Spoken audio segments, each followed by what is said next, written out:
buenos días, mi nombre es Joana González, le vengo a hablar sobre las acciones y procedimientos legales en el derecho romano. En la época primitiva, cada persona, ¿verdad?, se hacía justicia por sí misma, defensar los derechos realizados por el medio de la fuerza, ¿verdad?, la autodefensa. En esa época no se contaba con una intervención de la autoridad judicial, pero el nacimiento y la organización social en la política, ¿verdad? Cada vez que avanza, ¿verdad?, avanzaba el desarrollo, hace que una función de tutela los derechos de los intereses particulares sean asumidos por el poder público. Más adelante es la facultad, ¿verdad?, de una tercera persona para que sirviese como árbitro conflicto, ¿verdad?, entre las partes debido a los mismos caracteres en decisiones de tomar por esa tercera. La organización judicial se divide en estos tiempos de dos fases, que era el juiz. El juiz se realizaba en presencia de magistría, quien regulaba el desarrollo en el proceso y se precisaba en el objeto de debatir al juez. El juez examina los hechos y pronuncia su sentencia.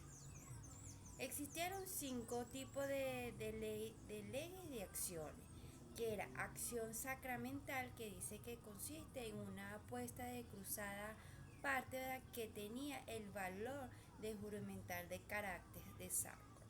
Acción de designación de árbitro, dice que las partes designaban un juez y el juez, el árbitro de ritual, ¿verdad?, consistía que afirmaciones de los actos relativos a la obligación de pagar una determinada cantidad de dinero contraída por promesas de seguir evaluando las negaciones de mandato, el seguimiento de pedir el juez arbitral.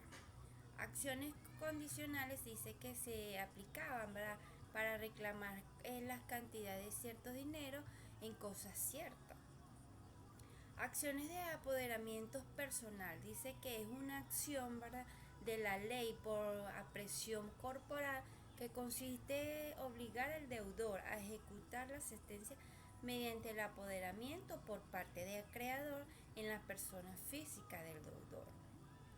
Acción de garantía, dice que consiste en el aseguramiento de los bienes del deudor por parte de la intervención de la magistría.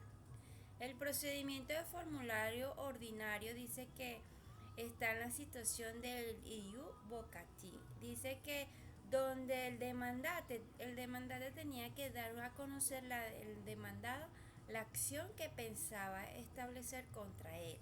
Él podía dar a conocer, ¿verdad?, por medio de una copia, mostrándole el tablón del dictor del pretor. La presentación, dice que está el conitor y el procurador. Dice que el conitor era una representante que se utilizaba cuando venía a una de las partes. El nombramiento del conitor, dice que se realizaba entre las partes, ¿verdad?, contrarias mediante el mandato, y el procurador, dice que intervenía el juez por imposibilidad de la parte de los familiares de un mandato genérico superior. El ite contestario, dice que significa, ¿verdad?, se fijaba definitivamente de formular que a costar, ¿verdad?, una tobillas, dice. El ium juridicum, dice que el juez recibía las pruebas, ¿verdad?, y los alegatos de las partes. Dice que la sentencia del juez tenía fuerza de cosa juzgada, que excluía todas las versiones que no aplicaba. La sentencia producía un efecto similar, ¿verdad?, que absolutorias, que eran los condenatorios, que eran declarativas, la constitutiva, la ejecución de sentencia y entre otros. El estudio de la formular, dice que es un escrito donde el magistrado asigna al juez explicar pretensiones, ¿verdad?, de demandato y medios de defensa del demandado. La facultad para observar, ¿verdad?, condena según el probado de juicio, que son las partes principales, que son el nombramiento del juez, El nombramiento del juez dice que es la parte clásica del juez, no era ni un funcionario ni un magistrado, sino un particular elegido por las partes. Demostrario dice que donde se da a conocer, ¿verdad?, los hechos en que se basa, ¿verdad?, el derecho que se alega. El intentáneo indicó que el juez era la pretensión del autor. Adjudicatio. El adjudicatio es un magistrado autorizado al juez para efectuar la participación y la jurisdicción quien corresponda. El comendatario dice que es una de las partes de la forma se autoriza, ¿verdad?, el juez a condenar a resolver. Las partes de acciones. Las partes de acciones son executio, ¿verdad? Son las replicatio, son praetorios, ¿verdad? Son negaciones de formulación, ¿verdad?, y entre otros. El judicuin legitio dice que contraban con tres condiciones, que era que estuviera en lugar en Roma, ¿verdad?, a una instancia no mayor de una milla, ¿verdad?, entre los ciudadanos romanos era ante un juez único, que era el revocatorio de indubbium, que era una acción intentada por el condenado, ¿verdad?, para hacer anular, ¿verdad?, la sentencia, pero si fracasaba eran condenados el doble valor. El cognitivo extraordinario dice que aparece en el siglo I después de Cristo para suspensión particular. Las características y transmitación en el proceso dice que los jueces eran funcionarios de carácter que estaba integrado en la administración imperial y con una estructura de jerarquía. Rigo principio principal dice que establecían, ¿verdad?, el juez pues ordenó oficios que practicaban nuevas pruebas y también puede interrogar libremente las partes, que eran las pruebas de presunciones, ¿verdad?, las pruebas del Juntantum, ¿verdad?, presunciones del Ium, ¿verdad?, todas esas pruebas que se hacían. El proceso se caracteriza por una ausencia de biparticipación de juicio, ¿verdad? No se da intervención del juez privado, sino una designación por el emperador. Las citaciones dice que era responsable del juez, ¿verdad?, y no de las partes.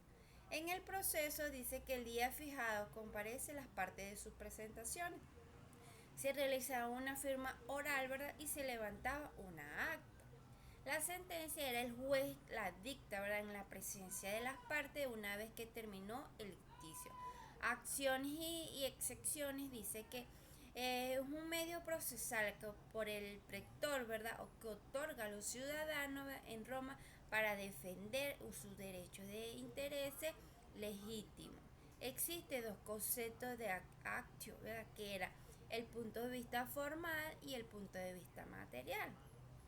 Las clasificaciones de acciones dicen que eran varias clasificaciones. Voy a nombrar unas de ellas, que era acción in ring, acción de persona, las acciones mixtas, las acciones civiles, las acciones honorarias, las privadas, las populares, los arbitrarios, ¿verdad?, las perpeturas, dice que los delitos, las directas y acciones contrarias. Esas eran una de las clases de acción. Extensión de acciones dice que las acciones se exigían luego de las transacciones, sentencias, las muertes y las preinscripciones. La excepción es un medio de defensa para evitar la acción de demandante sin contradecirlo. Dependiendo de su origen se clasificaba, que eran los civiles, ¿verdad?, y pretorianos.